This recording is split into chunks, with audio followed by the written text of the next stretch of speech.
Welcome back to So Far So Good. In front of me we have Guess Who? Christopher Coombs. And in front of Christopher Coombs we've got Guess Who? Gaurav Khazanchi. Here we go.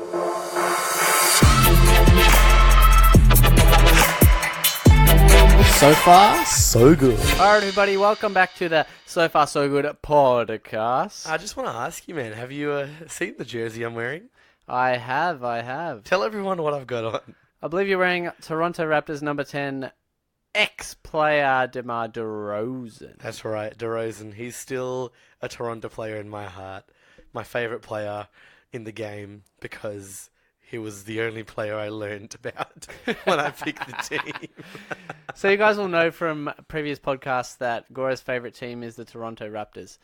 Now, this is actually his second jersey. Unfortunately, DeMar DeRozan is now no longer with Toronto. Yeah. And your first jersey was who? Calderon, who is also no longer with Who is the no longer with Raptors. the team. See, hey, at least I know this information. But So who's going to be the next jersey you buy? Kyle Lowry. Yeah, I can see him staying. He's going to stay. He stayed. He's taken over DeRozan pretty much, so I'm glad for that. Wow. I mean, it wasn't DeRozan's fault he left. Anyway, let's not get into the politics. But what do you think is Toronto's current record? Ooh, I'm going to the scores again. So last time it was okay. Are you allowed to tell me how many games they've played? Nah. Oh, come on. Okay. Because last time was only a week ago, so you gotta Fair make enough. the choice. Okay, I'm gonna go for 40 wins. I'll go 40 wins and 15 losses. Close-ish. Okay, tell me. You got the losses right. Oh, 15. Okay. But wins, you said 40. Yeah. It's 37. Oh, Not okay, bad. See, that's pretty good. Not even Not knowing how many bad. games they've played. So, But 3 wins in the NBA is a lot. wow, really? Yeah. Okay, fair I enough. mean, it's not easy to win a game. They'll catch up. Yeah. So, Christopher Coombs, I've just completed a week-long of festivities and celebrations. Yes, and as you'll know from our last episode, we were recording, I believe it was Sunday morning. Yes. It was ridiculous. It was a Sunday morning. And now we are back to our normal, well, we don't really have a schedule, but let's just say. Well, we have a schedule, but it's a weeknight again, thankfully. It's nice to be talking in the nights. That's right. So we are now recording at about 8:30 at night. Yeah. It's a good time. And you are now completed with all the wedding festivities and whatnot. Is that correct? Yeah, exactly. So I thought I'd, just kind of talk to you and educate you about, how it all goes on. And I'm not talking about any, just any, like the weddings that majority of people know. Talking about the Indian and the Hindu weddings specifically. Are they the ones you said to be careful about? When I meant careful, what I meant was, you got to pace yourselves because these celebrations go for like 2 weeks. Wow. Yeah. That is crazy. It's all good. It's fantastic. So Chris has actually been to an Indian wedding before, like That's right. traditional Hindu wedding, and it wasn't even in Australia. It was in India. So he came to my cousin's wedding in India. In Lucknow. In Lucknow, exactly. Where Gaurav's from. Where my grandparents live. Wow. What do you think of that?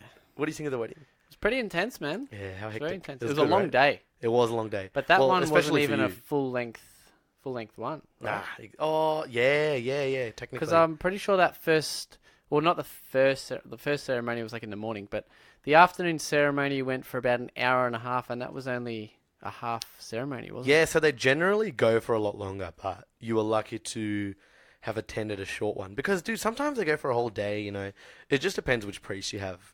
Yeah, that's crazy. So I'll start from the top, and I'll explain how it kind of all works and why it goes, why there's so many different functions and, just like a rough, like what they mean and, and yeah, all that. So You'll also let me know what I should be careful of.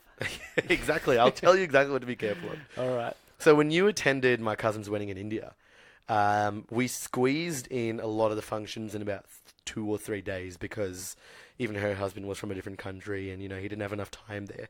So you actually witnessed, I think, 2 or 3 of the major functions. Okay.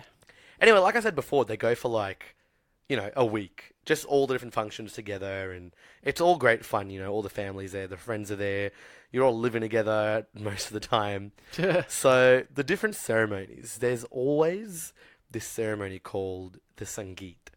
Now, that translates to music and like a musical celebration where everyone Aha. sings and dances. But isn't that almost your mum's name? It is. My mum's name is Sangeeta, so it's got the Wow. same meaning. They both mean music. Ah, okay. Yeah, but Sangeeta is just like the name version of the word. Yeah, Yeah, nice. you know how there's like Yeah, Yeah. certain words mean certain things and Like names there's- and Christ and Christopher. yeah. Yeah. So basically, I don't know. my name means God, doesn't it? No, Jesus is the son of God. Yikes. It's all good. It's all good. So there's the Sangeet, and I think that's generally like one of the earlier big celebrations. So what happens in the Sangeet? So it's all like everyone just gets together, sings and dances. These days, like usually you organize a lot of performances to perform for, the bride and groom, like the cousins and the sisters and the brothers and the friends. It's all good fun. So even in this wedding that I just finished, like there was like 5 like really good performances that turned out very well. Oh, okay. Um, You mean like dancing? like don't yeah, like so you dance to So the one you had for Bollywood your music. cousin's weekend, like last week, yeah. you were a part of a few dances? 100%. I was part of the huge bridal party dance, and I was also part of the brothers, where it was like me, because I'm like a cousin, but closest to a brother, Yeah. And the groom's brothers, we did a dance as well.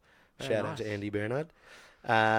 So there's that, and it's pretty much the party, It's just an excuse for everyone to get drunk and get litty committee. Yeah. Then it's usually on another day. There's so you were part of this in India for my cousin's wedding, my other cousin. So I've got more than one cousin. When I say my cousin's wedding in India, it's a different cousin, and my cousin's wedding here is a different cousin. Anshula was the one in Australia, and yeah, the other one was in India. And what was her name? Her name is Akanksha, but it's just a Ah. long name, so I'm just going to shorten it down to my cousin. So you were part of this. It's the turmeric ceremony. Yes, that's right. So there's like this turmeric paste. It's called haldi.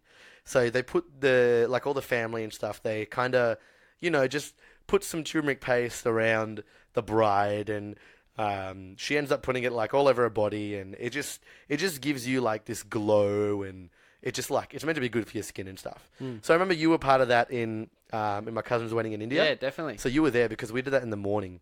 you Yeah, know. So First then thing in the morning. yeah, it was the first thing, and it was it was good. Some people got emotional. Then we started partying at the end. It was all Yeah. good. Yeah, I remember. So we were like, what is it, paste? It's Is like it? so it's like a turmeric paste. So it's like turmeric mixed with like milk and some other stuff. Yeah, so we mixed all that up and put it all over her face and her arms and stuff. Yeah. So it's just like it's like all her loved Yeah. ones put a bit on her body. And what's the meaning of doing that?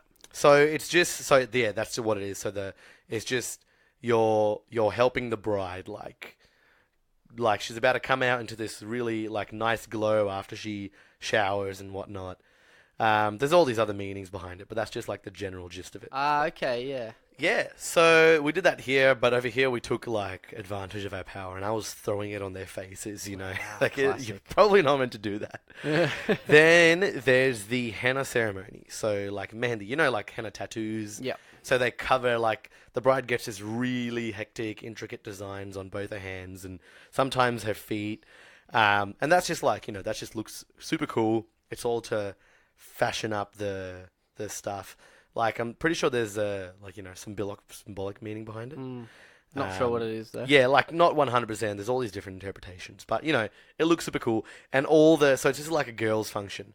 All the lady guests, they all come and they get some stuff on their hands too. So everyone at the wedding like looks super decked out. Ah, okay. So Yeah. do they get someone in to do those designs? Yeah, Like so they usually hire like someone? there's some professional that does it. Like my cousin's wedding here, and she's wedding, she had a professional and like 3 helpers because there's like obviously so many guests. So the main girl did the bride's hands, and the helpers did like all the guests, and they just got like simpler, like smaller parts of the hands done. Ah, okay. And Yeah. what do the guys do while they're doing that? So there's no guys there; it's a ladies' function. Yeah. So But the I guys was there at just- this one. I think it's just because we're like direct family and whatnot. Yeah. Yeah. So we were just chilling, drinking some beers.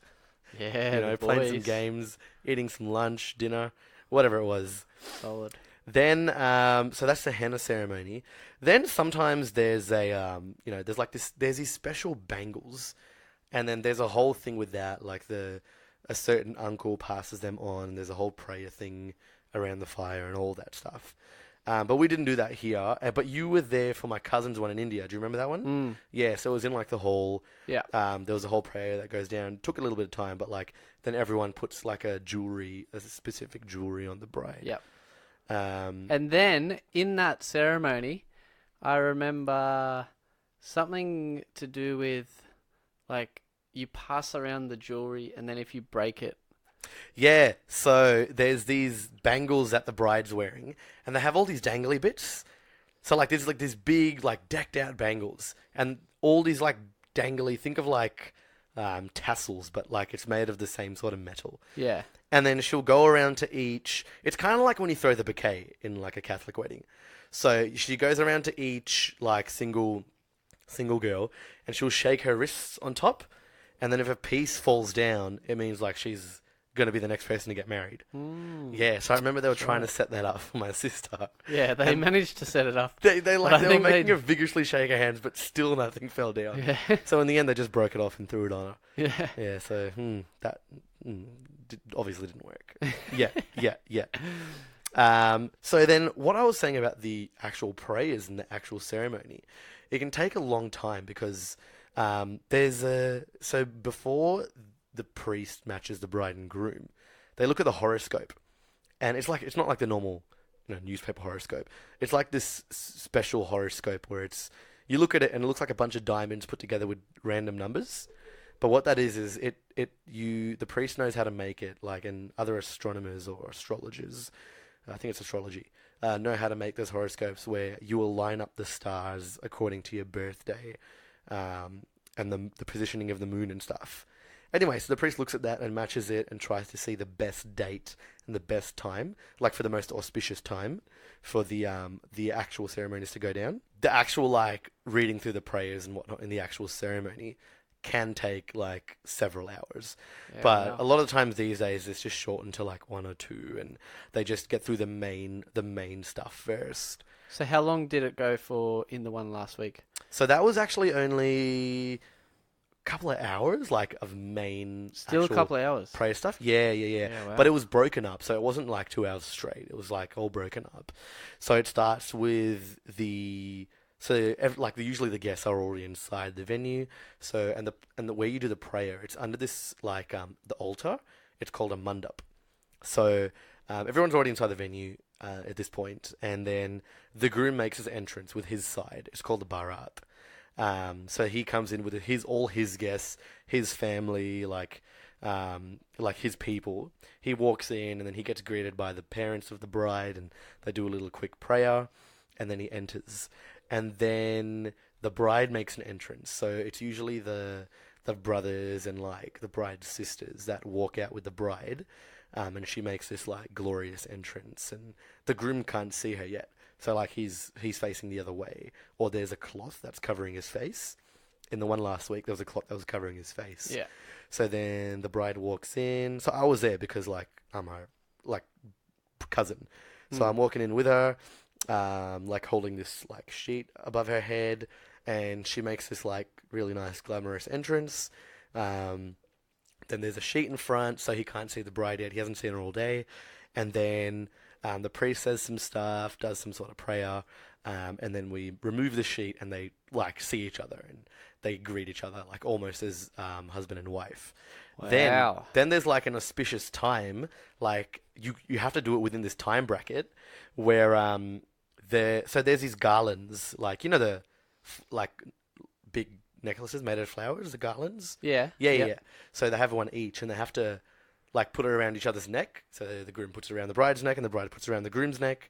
But then at that point, like you can get super playful, and you kind of play hard to get. So the bride's like brothers and stuff lift her up and like try and move her away from the groom, so it's harder for him to put the garland around, because once you put that around, you're like technically married in the tradition. So like you're just like, nah, like you lift her up, move her away. So we did that a bit. So knowing you would have picked her up straight away and been Yeah, trying we to hold her. Really picked her up pretty quickly. Yeah, picked her up pretty quickly. I was like, guys, quick! Like, we've got to play hard to get. We picked her up. We move her back and forth. But then, like, her mum in the background's like, no, quick! There's not enough time because there's a specific time you have to put the garlands around each other. Anyway, so that happens, and then the priest says, like your husband and wife and all that. Then they do all like the main prayer stuff inside the altar inside the mandap. So you would have seen that at my cousin's wedding in India. Do you remember that one? So that's where it's like a cube, like the big altar. So there's like it's like a little stage. That was inside, yeah. Inside, and it had pillars on the stage, and there's that like was where the fire was. Fire in the middle, yeah, exactly. I remember that part. So then the bride and groom sit there. I think the parents at the start sit on either side, and the priest does all the prayers, and then they're about to do all the ceremonial stuff. Yeah. So yeah, you would remember that at my cousin's wedding in India. That was a bit longer though. That one in India was quite long. Yeah, because that went for about 2 hours. That was about 3, I think. Was it? Yeah, it was about 3. Yeah, wow. I remember I fell asleep in that one. Yeah, it was. It was going on quite a long time. That was a tiring day. Like we all woke up super early, especially for you guys. Do you remember? Yeah, because we rocked up at about 6:30 a.m. Because you missed your flight the night before. Yeah, so funny story about that one. So I'll just give you the quick intro. Dude, I swear every episode is just a different story of how you missed your flight, and you're like always on top of your tickets and stuff. Yeah, but this was the only time I actually missed a flight. All the other stories that I've told in the other episodes actually were not my fault. All right. This one, but this one's actually your fault, isn't it? Well, like your fault personally. I'll let the listeners determine. All right. So, quick backstory. Chris was meant to... So, we actually had the Sangeet the night before, and Chris was meant to make it there. So, it was Chris, Caitlin, and our friend Peter. And they were all meant to make it for that function too. But anyway, you tell the story. So, we were meant to obviously fly in that night. And our flight was at... I'm going to say probably... Actually, we got about... I'm going to say 7 o'clock p.m. 7 p.m. And it was only like a 2-hour flight or something, an hour and a half. I think it was an hour. Yeah, even less. Pretty close. Because you were coming from Delhi? Delhi, yeah. Delhi, so it's just Delhi to Lucknow. I think it's about an hour, something like that. Yeah.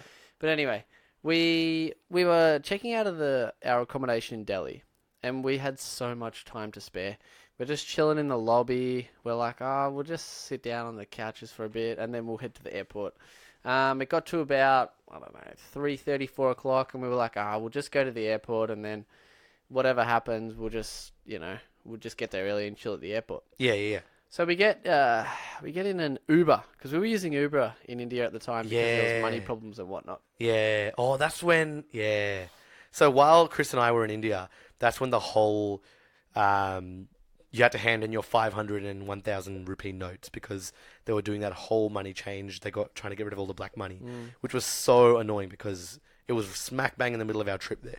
And we couldn't get any cash out because all the ATMs were crazy. But anyway, we used Uber, and the other good thing about Uber was it was obviously a set price, and it actually ends up being cheaper than a taxi or a tuk-tuk because, they try and overcharge you. Yeah. Whereas you pay on the app and it's a set price and you're good to go. Anyway, it's win-win. We got in our Uber. We're like, Delhi airport, done deal.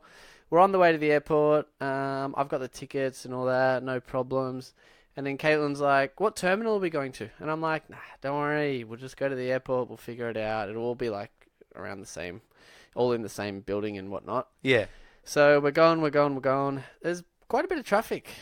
And then we're like, okay, well, let's just keep going. We'll see how we're going. Yeah. We're like, we should be all right. We're still going to be there like an hour before the flight. So yeah. Not a problem. Anyway, we're strolling along through the traffic. Traffic in India is hectic, dude. It's crazy, man. Especially in Delhi. I'm not even surprised there was traffic. Yeah, dead set. Even on the freeways, you'll be driving on the freeway. Yeah. And there will literally be people standing on the road doing nothing. And just standing around. What time was this? On the freeway. Like, why? That's the thing I don't understand. Like, don't they have somewhere to be or something to do? Like, I don't... People are just standing around. It's weird. They're just on the freeway chilling. Yeah, staring. I wonder what it would feel like, actually, because it's so forbidden to stand on the freeway.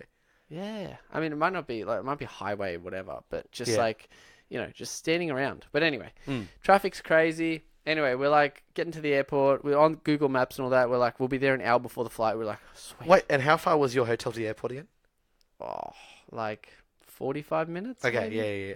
But it ended up being a little bit longer because of the traffic and stuff. Yeah. So it ended up taking probably an hour and a half or something. So anyway, it ended up being that we were going to be at the terminal at exactly an hour and a half. Exactly an hour before the flight. Yeah. So we get to the terminal, all good.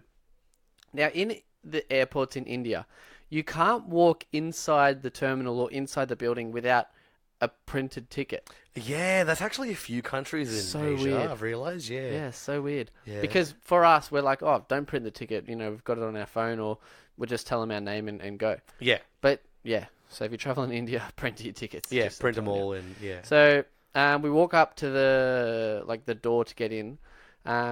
We show him the ticket, and he's like, "Oh, which airline?" I'm like, "Oh, it's on there, Jet Airways." Yeah. He's like, "Oh, Jet Airways. 2 kilometers that way." I'm like, "Oh, okay." Now we're like, "Well, what do you mean?" He's like, "Other terminal, Which was 2 k's away. 2 k's away." So totally different building. Yeah. But 2 k's. I mean, still, Gee. like, we're an hour before the flight. 2 k's. I mean, we can't walk it. We got to get a cab or something. Anyway. Oh, yeah, because I was going to say walking 2 k's would have taken about, half an hour. Yeah, no chance. Yeah. So, we see a taxi. We asked the taxi, and he was trying to rip us off. So Peter was like, "No." I'm like, "Dude, let's just pay it. Like, we need to go." Yeah. He's like, "No, stuff it." Was he ripping you off by much? I can't remember, to be honest. Okay, but fair, Peter fair. was like, nah. I was like, "Dude, we need to go." And he's like, nah, I'll get an Uber. So he gets an Uber. I'm like, Yeah. oh my God. Anyway, the Uber's like 100 meters away. He strolls up, picks us up. All good. Yeah. Get in the car. He's like, "Okay, where are you going?" "Other terminal." Sweet. Puts it in, hits Google Maps. 25 minutes. There was traffic to the other terminal. So from From one terminal to another, 2 kilometers, 25 minutes. so from this building, so like I'm assuming it would have been like a straight drive. Wow. Yeah, kind of. So Had a few bends, but so yeah. it was like bumper to bumper traffic from the first terminal to whatever terminal you had to get Yes, to. Wow. because it was about 6 p.m. So it was Yeah. peak time for everything. Yeah. And it was also India. So then you got to your terminal. Wow, we're in the car. There's traffic. Yeah. 25 minutes. Yeah. We're going to be there at 6:25. Flight's at 7. Yeah. I'm giving rough times here. I know exactly how long it was in between, but Yeah. anyway. We're going. We're going to be there at 6:27. Yeah. We're going. We're going to be there at 6:28. I'm like, So traffic's what's increasing. happening? Well, yeah. Or they had it slightly wrong or whatever. Anyway, we get to the terminal 6:30, half an hour before the flight. Yeah. We run. Yeah. There's a line. Yeah. We run. I'm telling you, we run. Yeah. Inside. Yeah. Run up to the check-in desk. With all your luggage. Yep. Cut the Jeez. line. Yeah. There was a line. Cut the line. Traffic on the road, traffic in the airport. We cut the line. We walk straight up. Show them the ticket. No, check-in closed. Nothing we can do. I'm like, whoa, hang on. It's half an hour till our flight. No, can't do anything. I'm like, tell me something. Yeah. So what do they you just mean? weren't saying anything. And then I'm like, "Where's your supervisor?" She's like, "Over there." I go to the supervisor. "Sorry, check-in closes 45 minutes before the flight. GG, man. Nothing we GG. can do. Blah, blah, blah." I'm like, and the customer service was like atrocious. Hey, but it's not the customer service fault. No, but the customer service was like really bad. Like they were really rude. Okay, They're like, yeah. "Nah, nothing we can do." Not surprised. I'm like, "Is there any other options?" And they're like, nah, it's closed. Like, not even like, "Oh, you could try this." Like, just like, and kept looking away from us. Yeah, And yeah. Anyway, they probably get it all the time. Fair enough. So you Anyway, missed it. So yeah, we missed it. Missed your flight. So we're looking on the internet for other flights and all this. So I remember you called me because I'm like, okay, because I'm ready. I'm ready to leave this party because I'm going with a couple of people to come pick you guys up. Yeah. I'm like, all right, I'm prepared. Like everything's set. At this time we're leaving and blah blah blah. This is when you land. So then you call me, and I'm like, dude, we missed our flight. And I'm like, I'm just waiting for you to be like, finish the joke and then tell me that you've landed. So I'm like, I'm waiting, and then no one's telling me they're joking. And then you say, we got to check train times. Okay, 1 sec, we'll call you back. So I'm like, okay, the punchline's about to come. So I hang up. I'm like on the edge of my seat. Well, I'm standing up because I'm so shocked. I'm on the edge of the stairs because I'm ready to go downstairs to come pick you guys up. Yeah. So I'm just waiting. I'm like waiting at the edge of the stairs. Party's on the left of me and like, staircase on the right of me. I'm just waiting. And then I get a call back like 3 minutes later. And it's you guys again. I'm like, okay, yes, they're calling me to tell me they were joking. So I pick up. I'm like, yo. And you're like, yeah, man. So we don't know how these trains work and stuff. I'm like, oh my God, they're not joking. So I go to my friend. I'm like, dude, like, can you help me out? Because like, he lives in, he's lived all around India. I'm like, can you help me out with these trains? Like, what's the best option to do? So he goes on the trains. And like, it's difficult in India. You gotta book early if you want like a dedicated seat. So there's nothing available. Or if there is, it's like, it's unconfirmed. So we're like, okay, look, it's probably better if you guys just buy another flight. And then that's what you ended up doing, I'm pretty sure. Yeah, so we looked at flights that night, and there was nothing. They were either full or wouldn't make it in time or whatever. So we basically booked a flight at 5:30 a.m. the next morning. Yeah. I was happy to just be like, oh, let's just like sleep on the couches or whatever. But anyway, we ended up going back to like some sort of guest house, and then by the time we went through the bloody traffic again to get to this guest house, that took, I don't know, we probably got back, because after checking all the trains and everything, we probably got back at like 11:30. Yeah. No, we got back at 11. We then tried to get something to eat. Yeah. Got back at 12 Yeah. from that, and then we had to wake up at 3:30 So to come back to the airport. You did go to the guest house? Yes. But we slept for like 3.5 hours. Man, I remember I went inside, like downstairs. I left the party. I was on 2 laptops, like 3 different phones. My uncle was helping me there. My friend was helping me here. We're all on like train websites, flight websites, blah, blah, blah.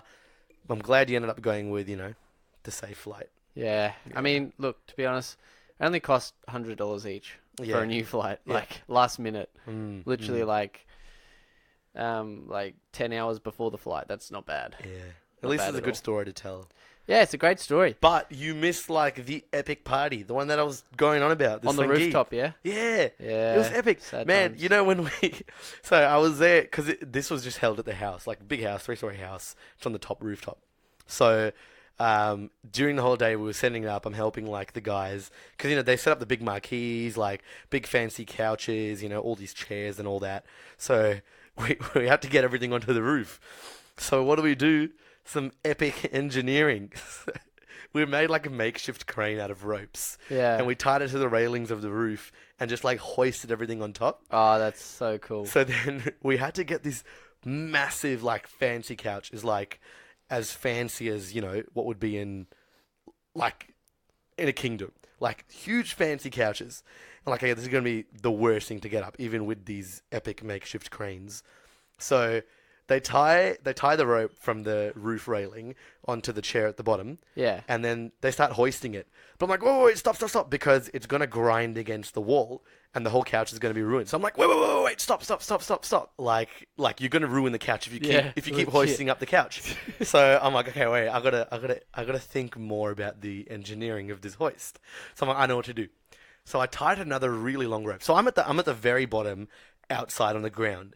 And the other people are at the top on the roof, with where the railing is and where they're setting everything up. So I'm like, okay, hold up. So I get a really long rope and I tie it to the leg of the chair, and then they start hoisting it up. But while they're hoisting it up, I'm pulling the rope that I tied at the bottom of the chair so that It stays even. It stays even. So it's not like grinding against the wall. It's like staying midair, kind of. Then anyway, they got it up to the railing, and then the 4 men up there like pulled it over and set it all up. It was just a win-win in the end. I've got some crazy. videos of that. You got videos? Yeah, I was quite Oh, proud of it. I dude. took it on Snapchat. I was showing Oh everyone. man, you gotta show us that. That was back when sick. Insta stories didn't take over Snapchat. Yeah. Yeah. But anyway, yeah. So that's what you missed, man. That's what you missed. Oh, it's it is what it is, man. Yeah. But anyway, back to the actual ceremony. So there's there's a special wedding necklace around the groom puts around the bride. It's called the Mangal Sutra. Yeah. They put that underneath. They walk around the fire 7 times. It's like the vows. It's like the oaths they take. The brother usually like helps out in the ceremony. The brother of the bride. So you would have seen me in my cousin's wedding in India, where I had to like hold her her dress while she goes around the fire. Yeah. But I didn't have to do that in this one. I just had to like hand them the rice that they put into the fire. Why didn't you have to do it in this one? It was just like a slightly different, like it's the same sort of thing. It's just like your brother's there to help out, whatever. Yeah. Anyway, something really fun that happens is all the bride's side, it's like a tradition. You try and steal the groom's shoes. Ah, that's right. Yeah, I remember that. Yeah, you remember that, right? So when they're putting the garlands on, like because it's like a sacred altar, you take your shoes off before you enter in.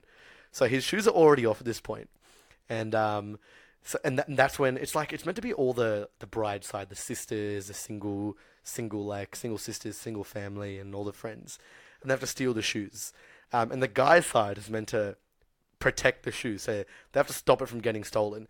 And in the end, like the groom is meant to bribe him all with money, give him more money, and then he gets the shoes back. And it's just like a fun sort of thing. Yeah, that's funny. So I remember in the one that you came to, my cousin's wedding in India.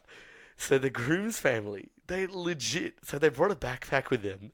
They took his shoes and they kept it in the backpack. Yeah, so, I remember we couldn't find it the whole time. We had no chance of getting the shoes, like, because I'm technically on the bride's side. So I'm, assisting all the girls in, like, getting the shoes. But then, the whole time, like, they didn't let go of the shoes. And you're meant to let it happen. You just, make it difficult. Yeah, but then we're meant to try and get it back. Yeah. Anyway, so the groom didn't give up any money at that wedding. But at this one, so I got there. Because I had to walk the bride in. I had to walk my cousin in. Yeah. And then I'm Andrew, the best man's next to me, and he's like, "Where are the shoes?" I'm like, "Where are the shoes?" So I look down, and he's like, so then I look at my sisters, and the priest is doing his prayers at this point. So I'm just trying to indicate and ask them, "Where are the shoes?" And they're like, "I don't know." I'm like, "Where are the shoes?" They're like, "I think one of the other girls got it." I'm like, "What? Already?" So I'm like, "Andrew, bro, like, you got no chance. The other girls got the shoes." So apparently the groom's side grabbed these other shoes, and they were fighting over these shoes for so long, but they realized it wasn't the groom's shoes. They took, I think it was my cousin's dad's shoes, and they're fighting over the shoes, and they're like, "Dude, these aren't the shoes. You're wasting your time." Anyway, so that was good fun. I'm a big fan of that tradition. Yeah, that's really cool. Yeah. It's good to do something fun and random. Yeah, just like that. yeah. So did he have to give up money at this wedding? Yeah, he gave up. So who took the money? So they split it with all the girls. Oh, that's Yeah, cool. yeah. And then what did they do with it? I have no idea.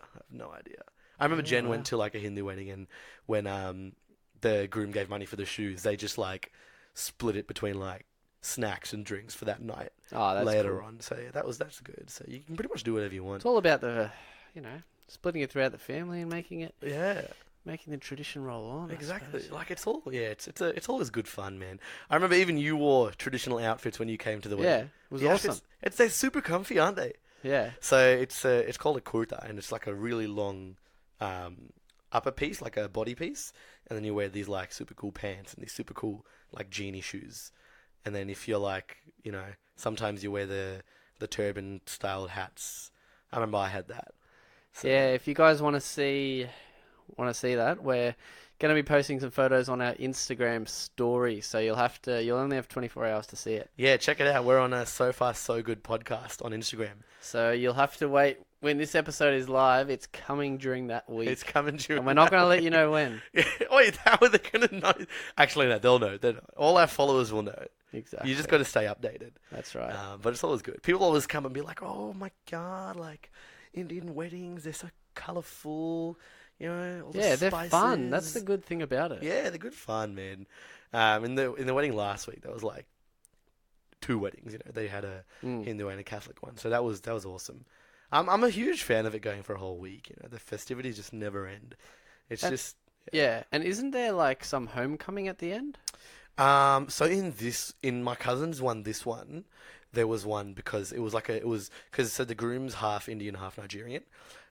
His name's Michael. So Michael, in the Nigerian tradition, like the bride gets welcomed to the home, and then she gets blessed by the elders. To his home? To his home, yeah. Okay, yeah. And then she gets blessed by the elders. She wears traditional Nigerian clothes. So that was super fun too. That was so I'm not sure like the whole tradition of that, so I don't want to get into that too much. But it was super fun. So like the bride side walks the bride from like the car to the house, and they like sing along with her, and then her feet get washed by the youngest bride in the family, and then she gets welcomed in and blessed, and then she gets dressed, and then it's just all good, like a nice dinner and chill sesh at the end. Yeah. Yeah, so all the family and friends are there, and it was really fun. There is also, I think, after the Hindu ceremony, there's a homecoming. And that's when the bride goes back to her house. Did you guys do that for this one? Yeah, but that was just a direct family, so I wasn't there for that. Okay. But there's a few different variations for that one, and once again, it's just a prayer, and it's all that, and you're all married, and it's all good, happy, fun times. So how many Indian weddings have you been to? Ooh, I've been to quite a few, man. But the major ones that I remember are like the ones that were in my family. So the one in India and the one last week. So two main ones that you actually remember. Yeah, no, but then there's like a bunch of random ones I've been to when I was in India, like family friends. Yeah. But I wasn't part of like every ceremony, just like the reception and the decked out receptions there. You remember the reception in India, don't you? Like it's the whole outdoor area. Yeah, crazy. Yeah, just like decked out, heaps of food everywhere, and so I remember all that stuff. I've been to a handful of ceremonies over here where they do the prayer and whatnot, and you wear the traditional clothing. And the reason I ask is, how do you remember off the top of your head, like every single event and what happens at every event and what they wear and all that stuff? Like, how do you possibly, if you've only like really been to two major ones, how do you know the whole thing? More than two major ones, but like these are the most major ones in my family. Yeah, but you just know, like you just remember, because it's also in, like I see it a lot in my culture, and and the tradition movies and stuff, in movies as well, and okay. Also every time you go to one, like they refresh your memory, because they kind of talk you through it, like we're now doing this, which means this, and all that. So you just kind of get used to it. It's just like at a Catholic wedding, that bride walks down the aisle and they say their vows, and but I mean at a Catholic one, it's just like that's, and then that's pretty much it. Yeah. And then but with the Indian ones, it's like there's 4 or 5 different sort of ceremonies. And stuff. Yeah. But it's good festivities and stuff like that. It's all good fun. So you had a good time? Great time, man. I heard you were a groomsman, an MC. I heard you were also a choreographer. Is that right? Nah. So I wasn't. I had just sort of helped out in teaching the choreography for the Sangeet dances, but MC. So who a couple choreographed events. it? So it was actually a separate sort of third party, like a dance like studio. So I made the mixes, and then I just choreographed stuff, and then we like tweaked it and taught everyone here, and Oh, so you kind of learnt it from them, and then yeah. then So you they like teaching it to they other send us videos, and we just learn off the videos. Oh, Yeah, it was super wow. convenient. Like, cause I'm no But that's harder to learn. because you're like looking at them and it's Yeah. mirrored. Yeah. So But then again, I guess it's like pretty standard moves. Yeah. Oh yeah. Like like you watch it a few times, and then you're like yeah. You get it, and then you just the usual practice. You know about dancing. I dabble in a bit. Dabble, of yeah. dancing. You and your Bit of a dabble. you and your former dance crew. Yeah, I mean, I used to do a bit of dancing back in the day. Yeah, Chris was a pro break dancer. Oh, I mean, no, I was more into hip hop, like choreography and stuff. Like with, I was in a couple of crews with friends and stuff, doing hip hop stuff. You did get quite a few performances. It was pretty major. The biggest one was, I think, opening for Jay Sean, actually. That's right, you did do that. I remember you got me like in the front row because I just had normal tickets. I came to see you guys. Yeah. And then you guys were able to get us right at the front. Yeah, that's right. Shout out. It was at a club, but the worst thing about it was we literally opened for Jay Sean. So like after we finished our set, Jay Sean came on. Yeah. But we were still not allowed to meet him. Yeah, I remember that. It was the weirdest thing. Because it was meet and greet tickets. Yeah, but like if we're performing for him, you'd think like we'd go like backstage and. Did he give you like a thank you or anything? Can't remember, man. Yeah. Probably not. He kind of I think he just jumped out and went straight into song or something. Yeah. But I guess it kind of makes sense because like in the end, it's not really up to him. It's up to like. No, it's not up to him. It's the event organizers or exactly. whatever, those guys, yeah. But you would think like everyone that's performing on that night would be backstage, so you'd just probably see him. So you were backstage and you didn't see him? No, we didn't go backstage at all. Oh. We waited in like the VIP area, like right up front. Yeah. And then when it was our time to go, they just said, "Yeah, go up." So you were just pretty much just at the stage, but just behind the whole time, but not Like kind backstage. of to the side of the stage, like right up the front though. Yeah. Oh, legit. So where did you Yeah. get? So did you just get? Were you just ready before? Well, yeah. Well, we were chilling with you right before we went on. Yeah, because I remember I entered with you guys, but then like I lost you. Like I thought you were all backstage before you performed. Nah, we weren't like in the rooms where Jay Sean would have been, Yeah, but we were like to the side of the stage, like right up the front kind of thing. because I do remember you Yeah. guys did try to go up. You all tried to go up to meet him. You got sent straight back. Yeah. Dead set. So Oh rubbish. no, that was But, good. That was good. Yeah, no, good times. Yeah, Nah, I yeah. like a bit of dancing, you know? Yeah. You still got good. the natural moves nowadays. Oh, I mean, you know, give it a crack every Yeah, now and yeah. then. If I have a few bevs. Few bevies. Yeah. Nah, I like it. So what was your favourite part about this wedding? As in, like my favorite function. Favourite one specific part? You can't say a whole function. You got to say like one specific part. Dude, that's a tough one. Let me just say I'll say the performances in the Sangeet. Okay. Yeah, So yeah, dancing. It was just, the vibes were just crazy good. Like everyone was How happy. many dances did you do? There was I was personally in two big ones. Yep. But there was about like 5 or 6 altogether. But like the Wow. good thing about it was like it's all a surprise to the bride and groom. Like they obviously know we're doing all these performances, Okay. but they have no idea Are what. they not a part of any of the dances? So we made them feature as like each of them surprise features in one of the performances each. So So did even they to know them, the moves? So they knew it. So they just jumped in for like 20 seconds or so. But then to each of them, that was a surprise, and all the performance okay. was a surprise to them. So it's really good to see their reactions Oh, while you that's do it, cool. because we literally put them at the front of the stage, Yeah. and then we like just perform for them, and Oh, that's so cool. it's just such a good feeling just seeing their reactions. So I've got to say that's at the top of my list. Yeah, that's pretty cool. Yeah. Well, awesome work on the wedding, man. You did everything. Pretty I did not do everything. I just did a couple of things. Yeah, here he and was there. telling me before we started recording that he pretty much organised the whole wedding. I did not say those words. That is an absolute lie. Nah, I'm just joshing. Nah, it was all good fun, man. But I hope you guys stay tuned for our future episodes. And if you got any more questions about the festivities that go on during these functions, hit us up at sofarsogood@gmail.com, or drop a comment on our website, sofarsogood.podbean.com. Yeah, definitely jump on our Instagram. So Far So Good Podcast. We've got some cool photos coming up, and yeah, wait for those stories, and you'll see some cool stuff. Drop about us some comments, guys. We're real people. We got you. Yeah, we really appreciate anyone listening. So thank you guys once again for listening. Actually, quick shout out. We've got a few listeners in the US, so Yeah. we'd really like to hear from you guys. If We have shouted out to them, but I don't know if they noticed. yeah, I don't know if they've noticed our shout out to them. So if you guys have actually listened to this episode the whole way through, hit us up. We'd like to know who you are, where you're from. And once again, thank you everyone for listening to the So Far So Good podcast, and we will see you next time. Later.